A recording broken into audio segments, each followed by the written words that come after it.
ఇక బులెటిన్లో డీటెయిల్ చూస్తే పంచాయతీ ఎన్నికల్లో భాగంగా ఫస్ట్ ఫేజ్ నామినేషన్ల గడువు నిన్నటితో ముగిసింది. వాళ్ళ నామినేషన్ల పరిశీలన, చెల్లుబాటైన నామినేషన్ల వివరాలను అధికారులు వెల్లడించనున్నారు. రేపు అప్పీళ్ల స్వీకరణ, డిసెంబర్ 2న అప్పీళ్ల పరిష్కారం ఉంటుంది. డిసెంబర్ 3న నామినేషన్ ఉపసంహరణ గడువు ముగియనుంది.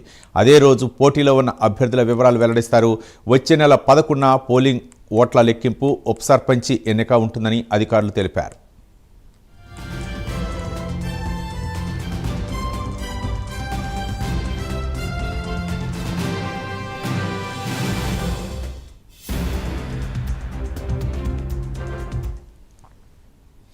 ఇక ఫస్ట్ ఫేజ్లో 4,236 గ్రామ పంచాయతీలు, 37,440 వార్డుల్లో నామినేషన్లు దాఖలయ్యాయి.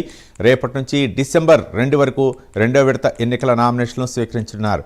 రెండో విడతలో 193 మండలాల్లోని 4,333 పంచాయతీలు, 38,350 వార్డుల్లో ఎన్నికలు జరగనున్నాయి.